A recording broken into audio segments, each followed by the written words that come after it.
백홍관일은 흰색의 긴 무지개가 해를 가로질러 지나가는 현상을 묘사한 말입니다. 고대에는 이러한 비정상적인 천문 현상을 장차 비상한 사건이 일어날 징조로 여겼습니다. 기원전 4세기 한나라의 신하였던 엄수는 재상 한괴와 원한을 맺고 그를 암살할 용사를 물색하고 있었습니다. 그는 제나라에 가서 섭정이라는 인물에 대해 듣게 되었습니다. 섭정은 비록 개를 잡는 것을 업으로 삼고 있었지만 비범한 용사로 알려져 있었습니다. 엄수는 남몰래 그와 교류를 시작했습니다. 어느 날 엄수는 섭정이 어머니의 생신을 축하하려 한다는 소식을 듣고 황금 100일을 축수 예물로 삼아 그의 집을 찾아가 축하했습니다. 그러나 몸가짐이 깨끗했던 섭정은 아무런 공도 없이 혜택을 받을 수 없다며 두터운 선물을 단호히 거절했습니다. 이에 엄수는 어쩔 수 없이 자신의 본래 의도를 밝히며 섭정에게 자신의 원수를 갚아달라고 요청했습니다. 섭정은 엄수의 진심에 감동했지만 자신의 어머니가 아직 살아계셨기 때문에 감히 자신의 몸을 다른 이에게 맡길 수 없어 일단 그의 요청을 거절했습니다. 훗날 섭정의 어머니가 세상을 떠나자 그는 자신을 알아보아준 엄수의 은혜에 보답하기 위해 스스로 엄수를 찾아가 한괴를 암살하는 임무를 받아들였습니다. 그는 자신의 생사를 완전히 내려놓고 홀로 칼 한 자루에 의지한 채 경비가 삼엄한 금지구역으로 뛰어들어 한괴를 찔렀습니다. 암살을 마친 후 그는 자신이 결코 포위망을 뚫고 나갈 수 없으리라 판단했습니다. 또한 자신이 죽은 뒤에 시신이 확인되면 엄수와 자신의 친척들에게까지 해가 미칠 것을 우려했습니다. 그리하여 다른 사람이 자신을 알아보지 못하도록 그는 단호하게 자신의 얼굴을 훼손한 뒤 스스로 목숨을 끊었습니다. 전해지는 바에 따르면 섭정의 이 장렬한 행동과 지극한 정성에 하늘이 감동하여 그때 흰 무지개가 해를 꿰뚫고 지나가는 현상이 나타났다고 합니다. 백, 흰백, 은, 희다, 하얗다라는 뜻입니다. 홍, 무지개홍, 은, 무지개를 의미합니다. 관, 꿰일관, 은, 꿰뚫다, 관통하다, 통과하다 라는 뜻의 동사입니다.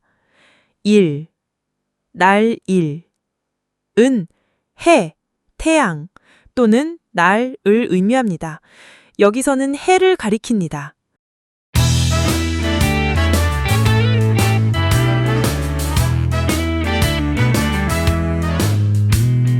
백홍관일, 흰 무지개가 태양을 꿰뚫는다는 이 강렬한 이미지인데요. 네, 안녕하세요. 이게 단순한 자연현상 같지만 그 안에 담긴 이야기가 정말 많죠? 맞아요. 그래서 오늘은 이게 어떻게 역사 속에서 암살자의 분노, 또 왕조의 운명, 심지어는 정치적인 도구로까지 변모했는지 그 여정을 한번 따라가 보려고 합니다. 네, 한번 파헤쳐 보시죠. 자, 우선 이 백홍관일이라는 게 우리가 아는 그런 비온디 무지개랑은 좀 다른 거죠? 정확히 어떤 건가요? 네, 달라요. 과학적으로는 아마도 환일환 같은 대기 광학 현상의 가능성이 높다고 보는데요. 그 높은 하늘에 있는 미세한 얼음 결정 있잖아요. 거기에 햇빛이 반사되거나 굴절돼서 생기는 일종의 헬로 현상 같은 겁니다. 아, 헬로요? 네. 중요한 건 이게 굉장히 드물게 나타나고 또 시각적으로 아주 강렬했다는 거예요. 진짜 흰색 띠가 해를 확 꿰뚫는 것처럼 보이니까요. 와, 상상만 해도 좀 압도적인데요? 그렇죠. 그러니까 고대인들한테는 이게 그냥 신기한 날씨네 이게 아니라 하늘이 뭔가 메시지를 보낸다. 징조다. 네, 맞아요. 중대한 징조로 읽힐 수밖에 없었죠. 특히 태양이 그 시대에는 군주의 상징이었으니까요. 그걸 꿰뚫는다. 이건 보통 불길한 게 아니죠. 하긴 군주를 꿰뚫는 이미지라니. 그래서 이게 특히 권력에 대한 도전, 이런 불길한 징조랑 연결된 결정적인 계기가 있었다고요. 그 전국시대 자객들 이야기. 첫 번째 인물이 바로 자객 섭정입니다. 이 사람은 자기를 알아준 사람의 원수를 갚으려고 목숨 걸고 암살을 했거든요. 근데 그때 그의 그 의로운 분노가 하늘에까지 닿아서 이 백홍관일 현상이 나타났다고 전해져요. 잠깐만요. 그 분노가 원인이 돼서 현상이 나타났다?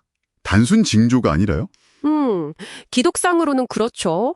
그만큼 그의 의지가 강했다. 뭐 이런 걸 강조하는 서사적인 장치라고 볼 수 있겠죠. 개인의 의지가 하늘의 질서에 영향을 준다는 상징이 된 거예요. 와, 대단하네요. 그럼 또 다른 인물은요? 형가. 네, 아주 유명하죠. 진시황 암살을 시도했던 형가.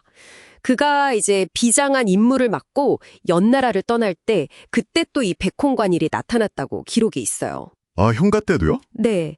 근데 여기서 재밌는 건요. 형가의 경우에는 처음에는 이게 좀 불길한 징조, 그러니까 뭐 실패라던가 비극적인 운명 이런 걸 암시한다고 해석되기도 했다는 점이에요. 성공의 징조가 아니었군요. 꼭 그렇지만은 않았던 거죠.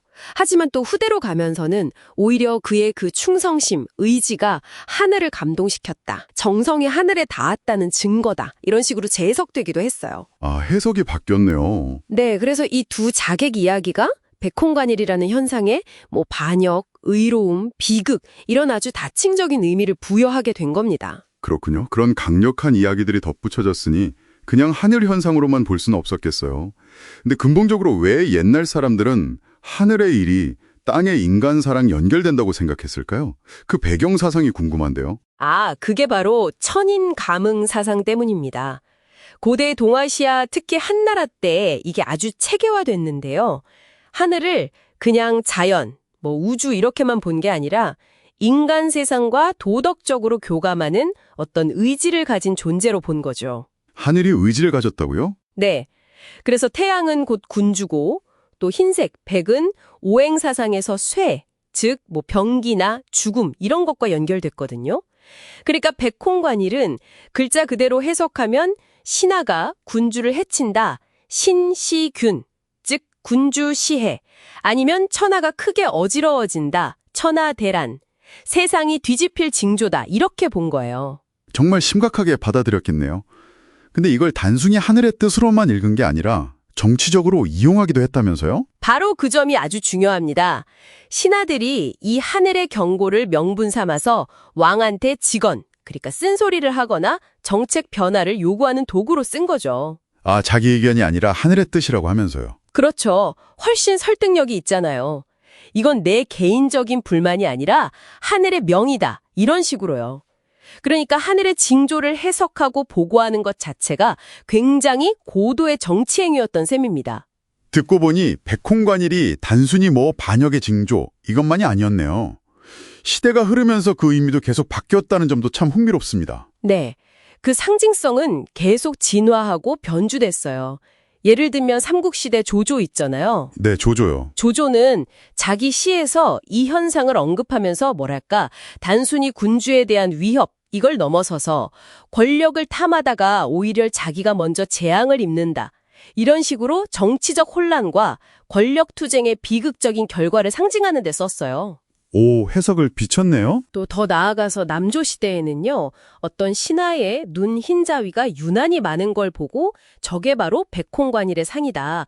이러면서 그가 반역해서 왕조가 망할 거다. 이렇게 예언하는 거의 뭐 인신공격 같은 관상 해석으로까지 쓰였어요. 사람 눈을 보고요.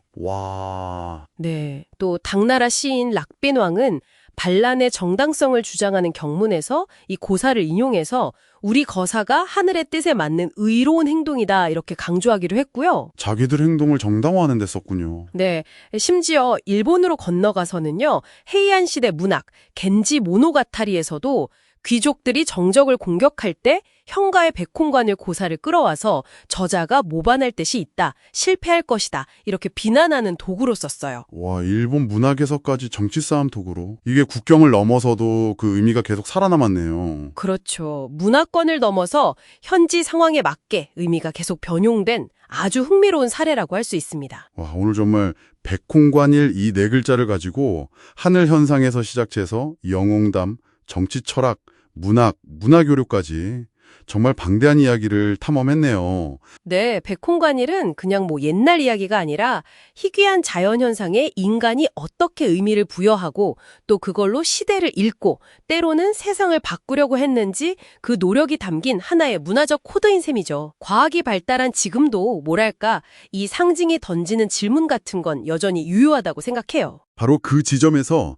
마지막으로 당신께 질문 하나 던져봅니다. 하늘의 경이로운 현상들, 이제 우리는 그 과학적 원리를 알죠. 하지만 과연 그것들이 품었던 그 상징적인 힘, 또 우리가 본능적으로 찾으려 했던 그 의미까지 완전히 사라졌을까요? 만약 오늘 당신이 하늘에서 무언가 아주 특별하고 드문 것을 목격한다면 당신은 거기서 어떤 의미를 찾게 될까요?